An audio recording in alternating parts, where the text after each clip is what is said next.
Le plan de travail. Dans une capsule précédente, on a vu le schéma de communication de la mise en situation d'Alison et de son patron, M. Nadon. Dans cette capsule, on va voir ensemble le plan de travail, mais tout d'abord, on va revoir ensemble la mise en situation.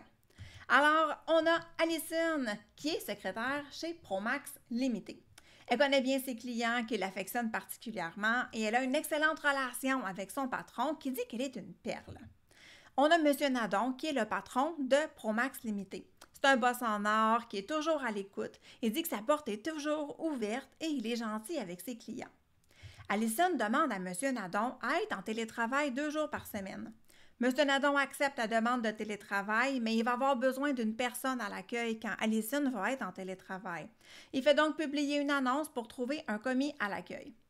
Alison reçoit un courriel de M. Nadon qui lui demande d'écrire un courriel à Mme Yaël Boucher pour lui dire qu'on a bien reçu sa demande d'emploi pour le poste de commis à l'accueil.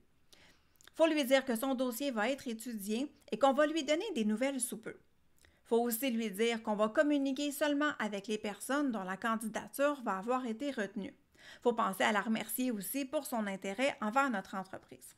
Ensuite, on a les coordonnées de Mme Boucher et M. Nadon nous demande de le mettre en copie conforme dans le courriel. Alors, on voit ensemble le plan de travail. Ce qui est important de comprendre, c'est que l'élaboration d'un plan, mais c'est utile dans le cas d'un long texte ou quand la tâche d'écriture nécessite la lecture de plusieurs sources d'informations. Quand on commence aussi à faire de la rédaction de texte, le plan de travail peut être très utile parce que c'est une étape en fait de prise de notes. C'est un canevas de travail. Alors, le fait de réfléchir aux idées, de s'assurer de leur ordre de présentation aussi dans le texte, alors en fait, toute cette réflexion-là va être garante pour vous d'un texte qui est bien écrit. Alors, voyons ensemble les éléments donc du plan de travail. Donc, on commence toujours avec l'introduction. Donc, comment on va introduire le but, en fait, de notre texte. Donc, c'est l'intention d'écriture.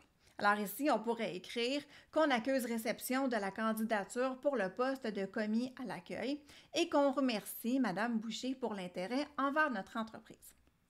Donc ça serait notre introduction. Évidemment, c'est sûr qu'on va modifier un peu le texte, mais notre plan de travail, en fait, ça va être les grandes lignes un peu de notre texte.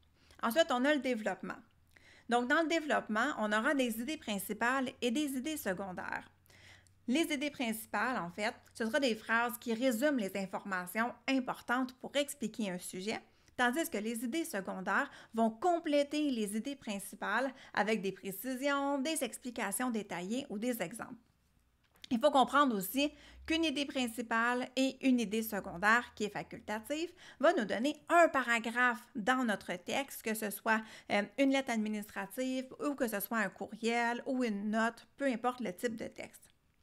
Alors, on a notre tableau de plan de travail qui a été déjà séparé, donc pour idée principale 1, idée secondaire 1, idée principale 2, idée secondaire 2, etc.